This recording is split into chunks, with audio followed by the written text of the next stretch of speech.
achievement data and all the information brought forward by Emerson in this process at our charter committee meeting 2 weeks ago.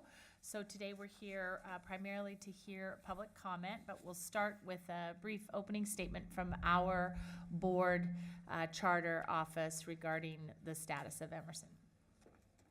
Thank you.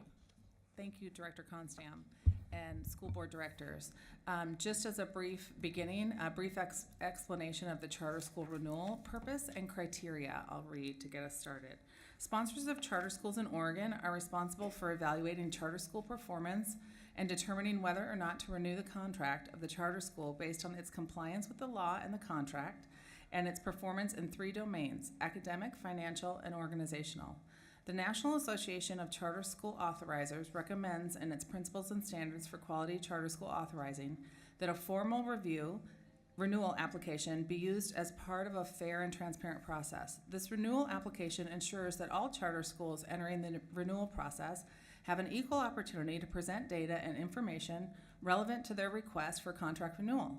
It also ensures that the renewal decision is based on the renewal criteria as specified in ORS 338.065 and ORS 581-026-0400. Charter school renewal evaluation includes a review of annual performance reports, annual finance audits, annual site visits, and any other information mutually agreed upon by the sponsor and the charter school. The annual performance framework and report is the tool used to formalize this review.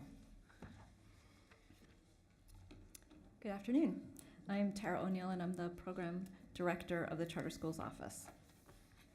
The Emerson Public Charter Schools submitted their written request for charter renewal on January 2nd, 2019, in accordance with the process outlined in ORS 338. The next step of that process, and our purpose here today, states that within 45 days after receiving a written renewal request from a public charter school governing body, the sponsor shall hold a public hearing regarding the request for renewal. The Emerson Public Charter School is a K-5 charter school currently and newly operating in a shared use facility on Northwest 20th and Glisson as part of the Congregation Beth Israel campus. You get bonus points for saying glisten. Yes! No, you Excuse don't. me. It was noteworthy. Nice. I'm always accurate. Emerson currently enrolls 139 students with an average annual enrollment over the term of their charter of 144. Emerson opened in 2003 and is in its 16th year of operation, completing its first charter renewal in 2006, its second one in 2009. Since then, Emerson has been operating under a 5 to 10 year flexible term contract, which requires that if neither party has prompted a renewal between years 5 and 10, the school must undergo a full renewal process after year 10. Through the 10-year term, neither party has had cause to request the full renewal before the expiration of the term. As a member district of the National Association of Charter School Authorizers, or NACSA, PPS requires charter schools to use the recommended renewal application and to ensure that the renewal decision is based on criteria specified by statute. The evaluation for renewal includes, as Karina said, the review of annual performance reports, financial audits, site visits, and any other information mutually agreed upon by the sponsor and the charter school. This information is formally collected in the school's annual performance framework and reports. Emerson has regularly met or exceeded standards in academic achievement during the term of this charter. The school has exhibited long-term financial stability and consistently meets organizational performance standards on its performance frameworks.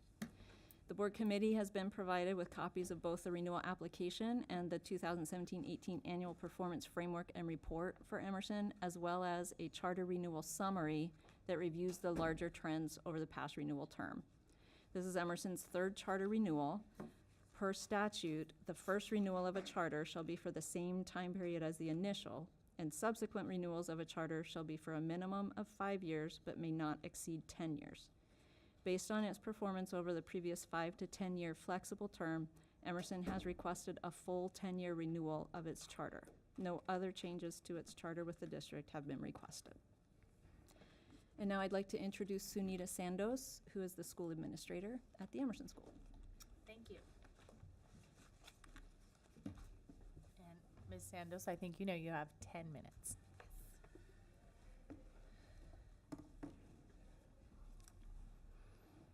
Welcome.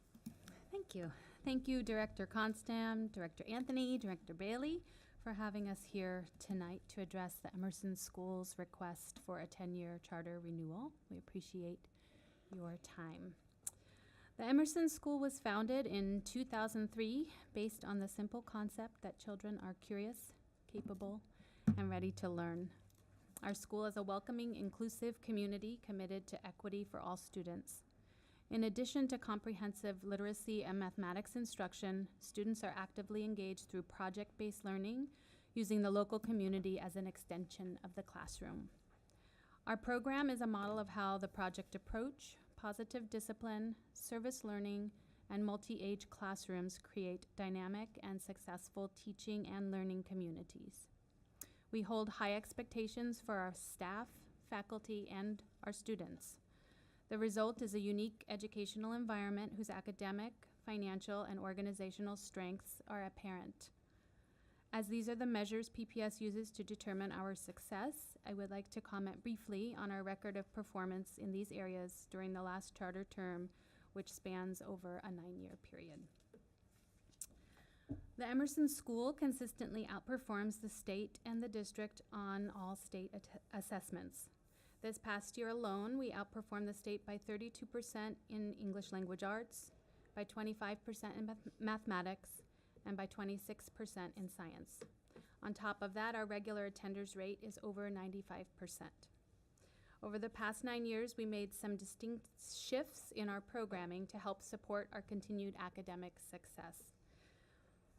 Some examples of this are our adoption of the Bridges curriculum in alignment with PPS and math, as well as the Lucy Calkins Writers Workshop model. We have integrated new technology into our program and curriculum with a focus on digital citizenship. And in line with culturally responsive pedagogy, we've adopted a purposeful equity lens while creating authentic curriculum related to project approach. We have devoted resources to our academic improvement by creating a TOSA position to serve as our teaching supervisor and drive all components of our academic program. While we continue to strive to do better, the district has never made any academic recommendations to the Emerson School. In regard to our financial strengths, over the past 9 years, the Emerson School has met all of our financial performance expectations. During the term of our last charter contract, we have budgeted conservatively and kept our expenses to a minimum and have produced a clean audit each year. Our board of directors focus their efforts on helping the school remain financially stable and sustainable by pursuing a move of locations, as Tara mentioned. During the summer of 2018, the Emerson School successfully moved into shared space within Congregation Beth Israel, cutting our annual rent and maintenance expenditures by approximately 30%. This strategic cost savings will allow us to budget for variances in the state school fund, future increases in medical benefits, increases in PERS, and cost of living increases across the board, which will allow us to remain financially solvent. At the same time, we have successfully met our increased annual fundraising goal of $100,000 through our annual fund, our auction, and small community-driven fundraisers. The district has never made any financial recommendations to the Emerson School. In regard to our organizational strengths, the Emerson School has met all organizational performance expectations over the course of our last charter term. We have transitioned our school administrator, our office manager, and welcomed new teachers into our fold. We have maintained full enrollment and a robust wait list of students. As previously stated, we created a teaching supervisor position to help our teachers improve their craft, meet Common Core standards, and maintain our school's commitment to project approach and positive discipline. We have also added 2 educational assistant positions to provide teacher support, recess support, and administrative support. Our overarching goal during the past 9 years has been to allow our equity work to drive our staffing, educational approach and delivery, classroom management, and our communication. This work is evidenced in our creation and implementation of our school's equity policy and equity plan in 2015, as well as the creation of our parent group guide, which stands for Generating Unity, Inclusion, and Diversity at Emerson. A definitive shift has been made in our staffing as a result of these efforts. Currently, in regard to our staff, 60% of our staff identify as a person of color or a member of an underrepresented group. And in regard to our board of directors, 50% of our board members identify as a person of color. In regard to our work attracting students of color and economically disadvantaged families, we continue to adjust our outreach and strategic planning in this regard. While we currently reflect demographics similar to the district in terms of our number of students of color, we have needed to create a targeted outreach approach to low-income communities in an effort to attract more economically disadvantaged families. These efforts can be seen in our work with Northwest Tower Annex, and Home Forward. In addition, our board of directors has voted unanimously to waive our lottery in 2020-2021. While we have secured the legal backing necessary to do so, we want to ensure we have the time to navigate this process in a responsible manner that protects the interests of the Emerson School in totality. In conclusion, as the Emerson School has consistently met all academic, financial, and organizational goals since our inception in 2003, we look forward to hearing from you regarding our request for a 10-year charter renewal contract. As stated in OR 338.065, Section 4C, as Tara mentioned, subsequent renewals of a charter shall be for the minimum of 5 years but may not exceed 10 years. The Emerson School has essentially completed a 10-year term to date with the annual year-to-year extension after the 5-year term was completed. This year-to-year extension was negotiated with PPS specifically to show the ability to sustain quality of outcomes as well as fiscal and organizational stability through a full 10 years. As this is definitively the case for the Emerson School, we are seeking a charter renewal contract for a 10-year term. Thank you. Thank you very much. All right, so we now will open things up for public testimony for those of you who are here in support of Emerson's renewal application. Thank you. Hello. Hello. Thank you, board members, for having me here today. My name is Jared Hayes. My daughter went to Emerson from kindergarten through 5th grade. She just graduated this last June. And I'm currently a board member as well. I've been on the board for, I think, 3, almost 4 years, and I'm the treasurer on the board as well. Just a few words about the Emerson School and kind of a holistic and also kind of thinking about my daughter individually. What I found is Emerson provides an environment when students can learn through those traditional methods of direct instruction that lines up with PPS, but also they infuse a lot of multimodal, community-based learning by integrating all content areas in that project-based learning. So they're out in the field, they're doing lots of things, they're understanding how reading, writing, math, and history lines up with the specific project they're doing out in the field. And they do it on a regular basis, and it really makes the learning fun and interactive for the students.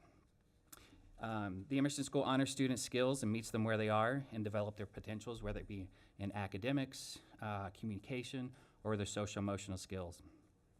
It's a creative and caring environment that does amazing work on limited resources, which really reflects the dedication of the staff, students, and the families of the philosophy in the school. Even with the limited resources, people know the power of the school and want to do everything they can to make sure it works.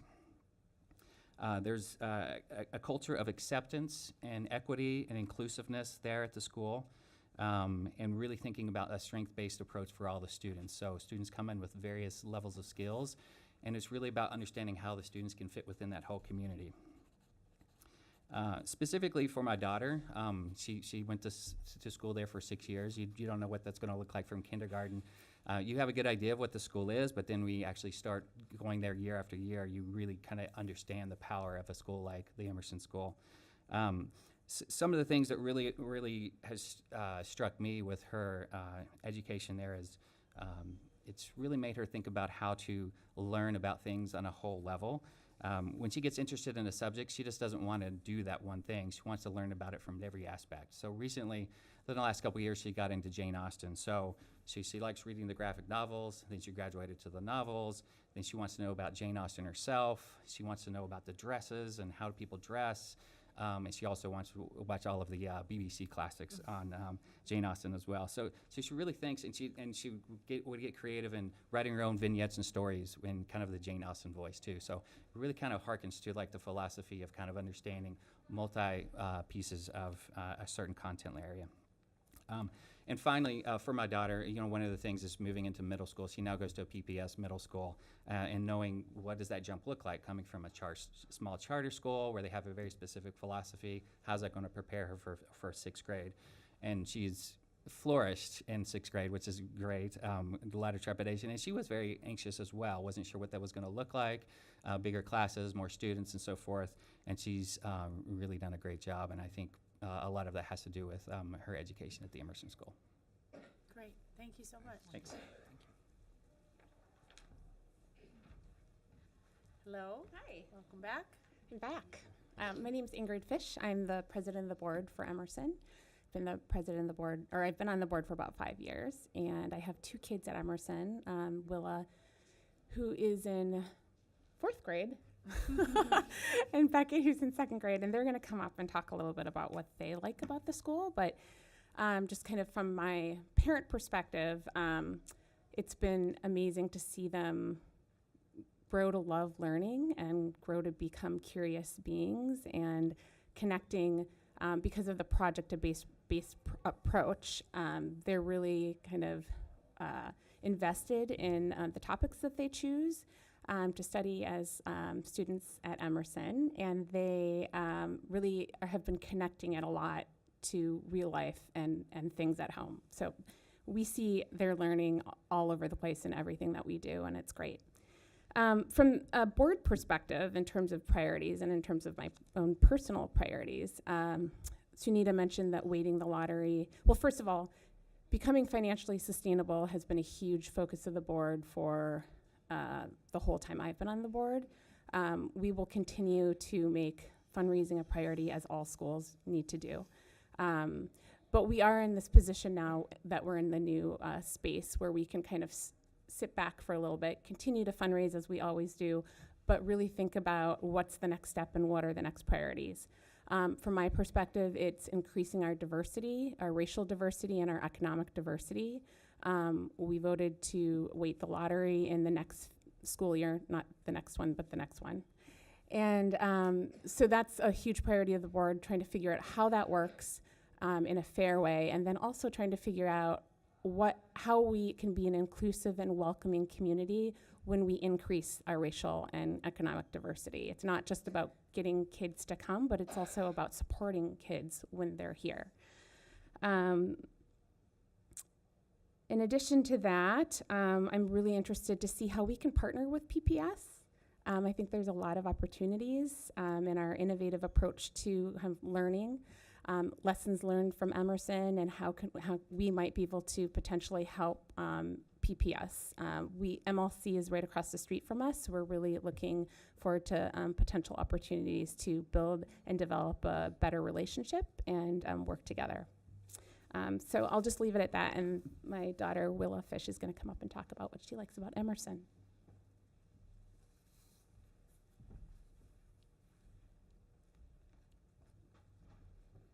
Hi. Hi, Willa.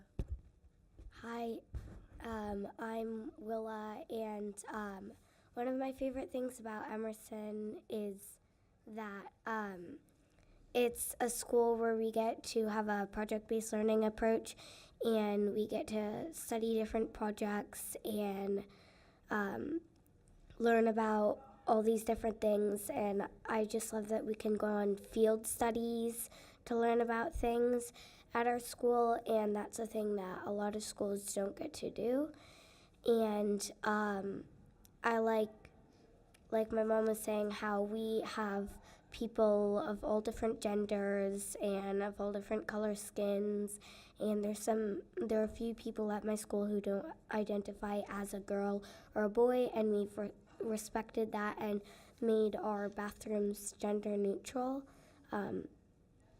And I really like the Emerson School and just the teachers and everything about it is really great. That's awesome. Thank you. Thanks.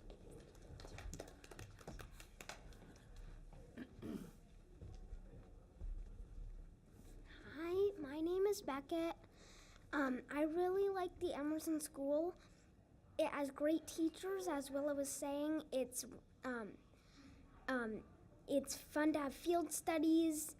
One of my favorite things is you get to learn while having fun. And for some projects, you get to do some art, get messy.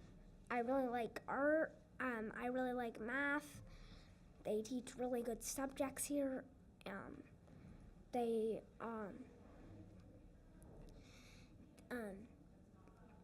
Now we have a really good campus, and our new school is really hard to get used to, but really fun. That's great. Thank you so much. Thanks.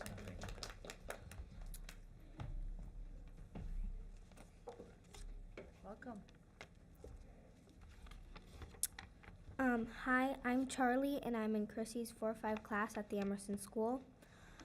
I love Emerson because it teaches us to cooperate and listen. At Emerson, we learn a lot of the basic things like math and literature, but we also learn to problem solve and maintain friendships. Without that skill, I wouldn't have as many friends as I do now. At Emerson, I feel like they push us at just the right pace to be the best version of ourselves. What I particularly like about Emerson is that it helps us build debating skills when we choose our class project, which can be very useful as an adult. Without Emerson, I don't think I would have the confidence to speak here right now. I don't know what I would do without Emerson. Thank you for listening. Thank you. Thanks.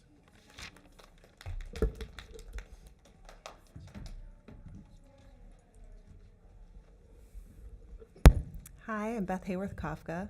That's my middle daughter, Charlie, and I just want to reiterate that without Emerson, she would not do something like this. She's a very shy child, and so for You did her a to great job. come up here and want to do it and is really meaningful. It's an honor to be able to speak today on behalf of the school. I have 3 children, all with deep connections to Emerson. When I volunteered to be the lunch lady at Emerson last year, I couldn't help but keep the Saturday Night Live image of Chris Farley and Adam Sandler in my head. If you don't know what I'm talking about, think Chris Farley dressed up in a hairnet, a dress, a white apron, bright yellow rubber gloves, grandma glasses, and brown orthopedic shoes, rocking out to Adam Sandler singing a song called Lunch Ladyland. If you don't know it, Google it. Will not disappoint. Part of what makes the joke funny is the stereotype of the school authority as out of touch and disconnected. This SNL skit came out in 1994, the year I seriously considered dropping out of high school. I hated school. My whole life I hated school. Thanks to Emerson, all 3 of my kids, my very different kids, love school and love learning. Oh, this makes me want to cry. I didn't think I'd be emotional. I see their learning and their developing skills, their growing vocabularies and their love of reading, the thoughtful questions they ask, the stories they tell about their days, and how they are outpacing me in math. I also know what they're learning because built into Emerson's approach is excellent communication with families. Emerson has unique conference structures multiple times a year, detailed and individualized progress reports, weekly newsletters from teachers in the office. Rain or shine, Sunita stands at the door to greet everyone in the morning and to see them off at the end of the day, every single day. And my children are inspired. One of my children wants to be an educator because she loves Emerson teachers so much. As the lunch lady, I spent hours at Emerson in the middle of the day, once a week, for an entire academic year. I witnessed too many amazing moments to report here, but I want to leave you with an image. In bright yellow rubber gloves, I'm up to my elbows in hot, sudsy water, washing beans and rice slop off lunch trays. I overhear a bunch of kids just outside the kitchen having a tense, serious conversation. But I hear phrases like this. Sometimes when I lose control when I'm angry, I yell, and I shouldn't have yelled. Do you accept my apology? I interrupted. Please continue. Let's make sure everyone gets a chance to speak. And I'm sorry. I'm sorry too. I'm sorry. My jaw drops. I stop washing trays and peek around the corner to see a group of 7- and 8-year-old children in the hallway speaking this way to each other. With love and kindness and patience, self-understanding and generosity. This is just a single snapshot of the Emerson School. The school that is helping my children love learning. Thanks. Thank you. Do we have anyone else who wants to testify? And I'm guessing that we don't have anyone in the audience who wants to testify in opposition to this renewal? All right. Okay, so thank you all for being here. We have an opportunity now for any questions from the board of the Emerson team, or any questions from you, of us. We did have a nice, robust conversation in our charter committee meeting just a couple of weeks ago, and I know for me that was a good opportunity to ask the questions I had. Is there anything further? I have a handful of questions. Great. If, Should we come yes, forward? that would be wonderful. Thank you.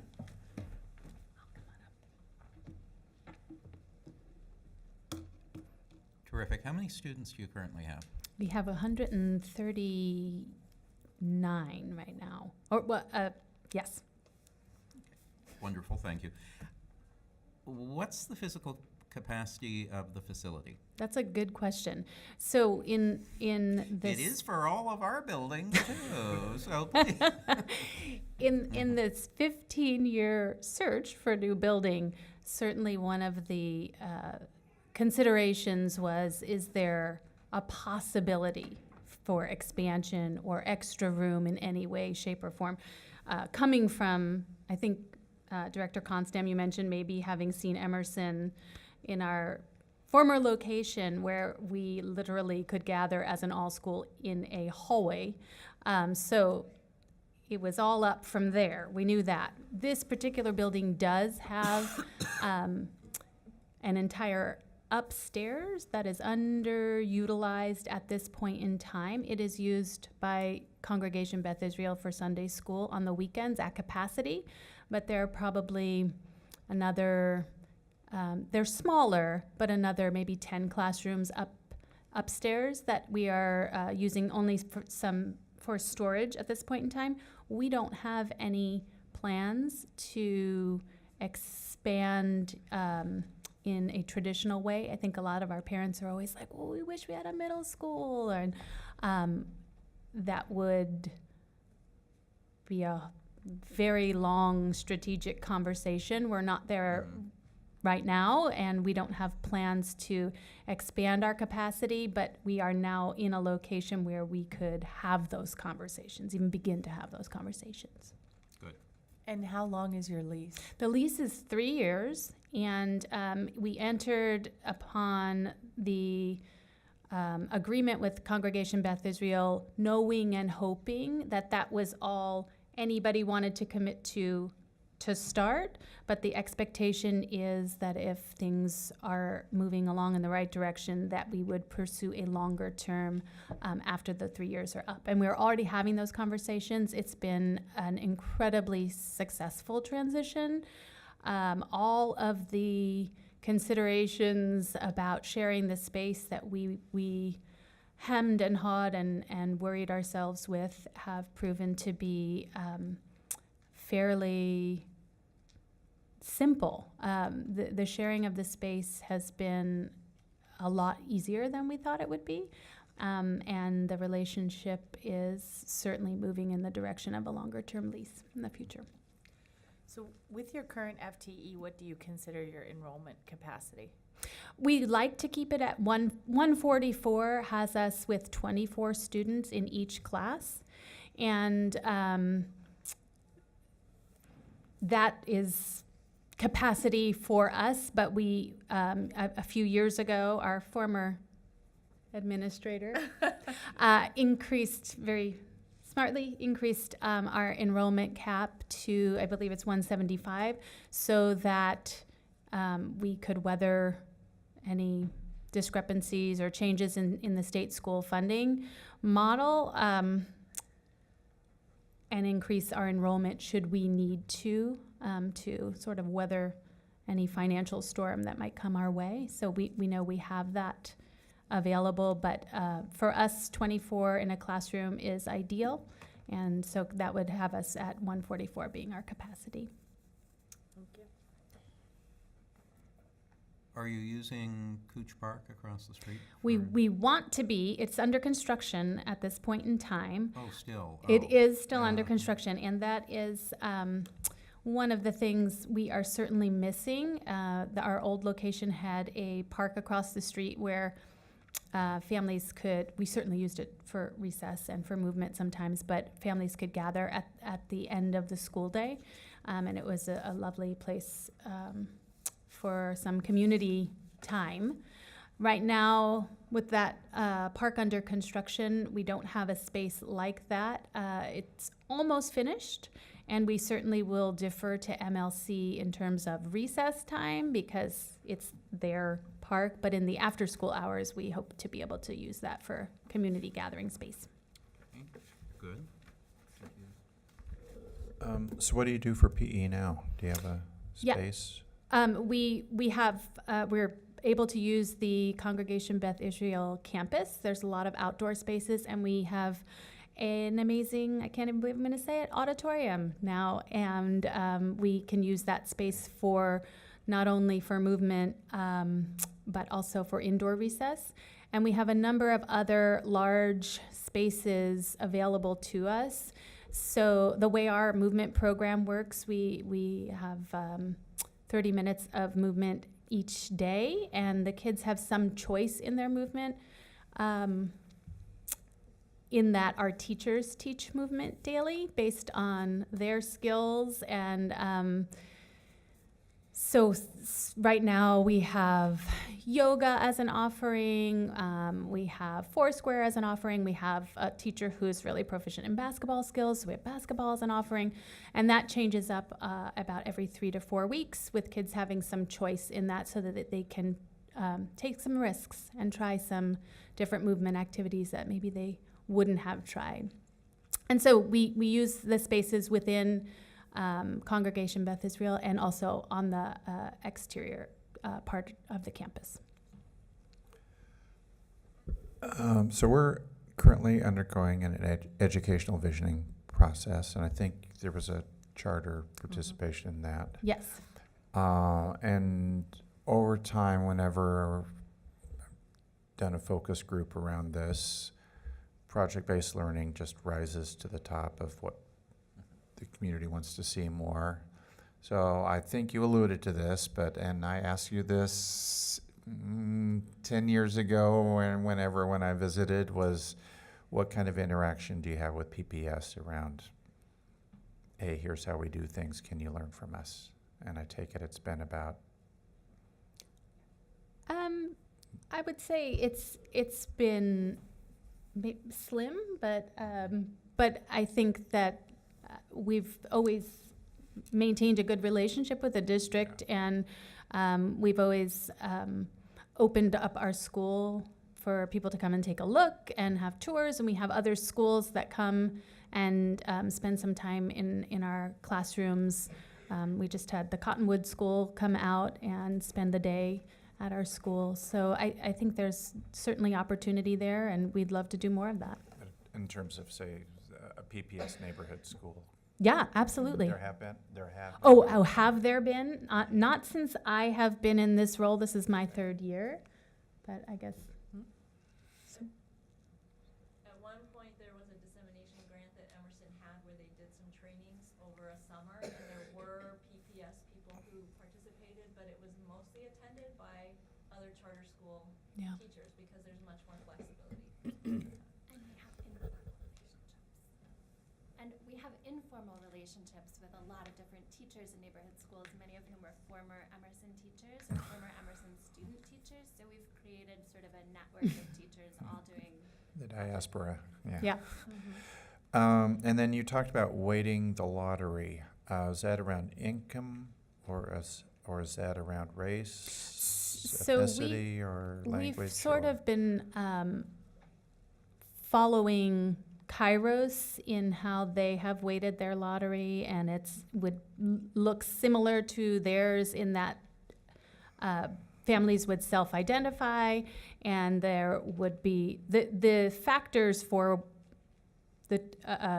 choosing, for what a family would choose in terms of the weighting are predetermined. We are most interested in socioeconomic status or geography, looking at zip codes and looking obviously at race and racial diversity. That's where we would like to focus our efforts in terms of weighting the lottery. Yeah, so when PPS has looked at that around our focus option lottery, it's a matter of whether we want to go to court at some point or not around Right. having race as an identifier. Yes. Income we put in and have increased the weighting on that to where it's actually has made some difference, but There is a specific law that was written for charter schools for weighting the lottery, so the categories are defined by that law. Will you go down so just so everybody can hear you on the mic? Thanks. I'm not gonna remember what House bill it was. But I always like to have that right handy. But the law is specific to charter schools only about how to weight the lottery, and there are 9 specific categories defined by the state. And a charter school can select any 2 of them. Any selection of 2 of them would qualify someone as being considered historically underserved for the purposes of weighting the lottery. And the charter school can determine which of those 9 standards they want to use, categories they want to use, or use all of them, or pick 2. But the way it would work is any 2 of them would qualify that person for weighting, and they can weight as many times as they want. So they can weight that 4 times or 10 times. And part of the reason for our delay in doing so and pushing this out to 2020, 2021 is to ensure we protect the Emerson School, like I mentioned, in totality. And so we do have some legal backing secured for this, but realize that this process will require a lot of attention in order to do it responsibly. And race and economic status are 2 of the criteria that we are allowed to weight by. okay, and is that a state law? It is a state law, and Okay. the law was passed a number of years ago and was, since then the state has provided no guidance, absolutely no guidance to charter schools, other than to say charter schools should hire their own counsel to determine how to do this. Thanks so Yeah. much. Yeah, so you're still potentially vulnerable for a federal challenge. Although Kairos has been operating with that.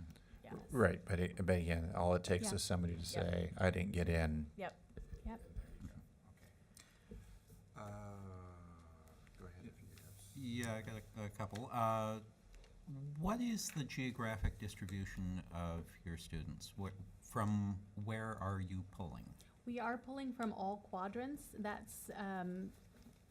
That was the hope initially when the school was created, and that is still the case.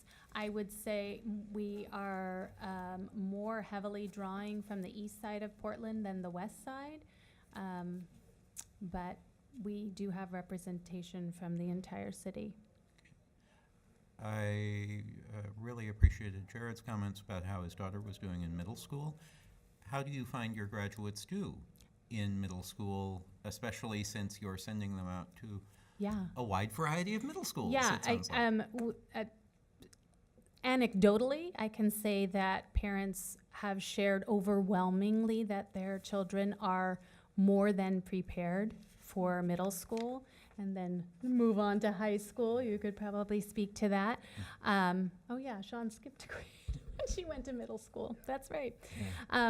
Do you get any specific, like, comprehensive data? But then I was going to from us? say, we do have access to data now and Okay. can track students and have done so, and are overwhelmingly, our students are doing quite well in middle school and in high school.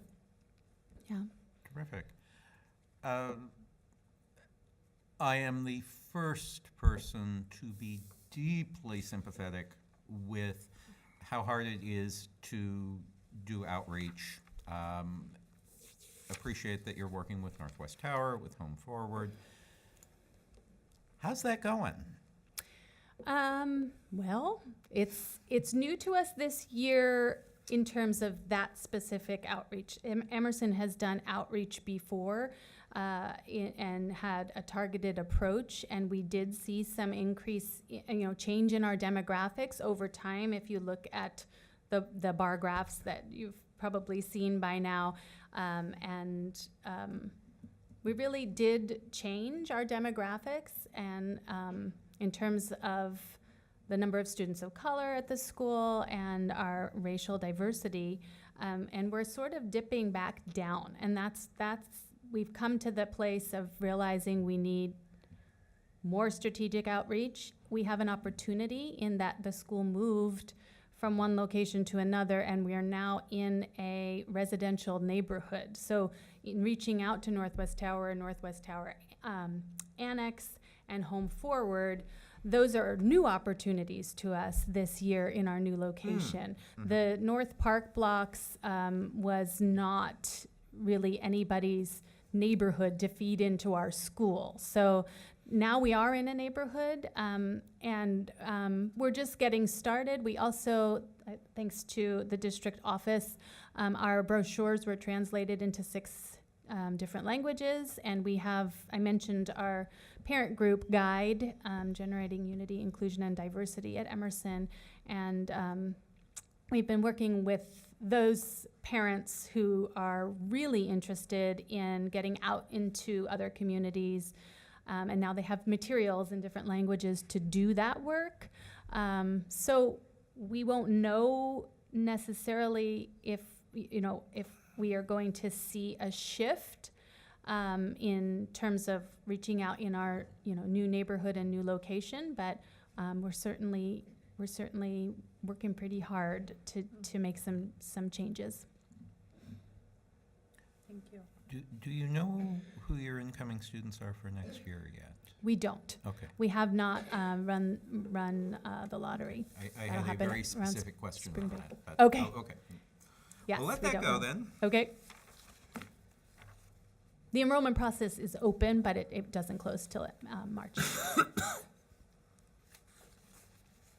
Any other questions? So the only question I have is not of the school per se, and it's something I asked earlier when this first came up, is sort of the pros and cons of 5-year versus 10-year. And I don't know that we have any analysis on that. It seems like, on the one hand, it's always great to have stability when you're in your shoes. Certainly, your record is very good. And if you're a small nonprofit, stuff happens. That's kind of out of your control. Something could happen with your lease, and that is an incredibly difficult challenge when that happens. And I think what we came out with is, well, we could do a 10-year, but at any point in time, we could say, well, wait, we need to talk.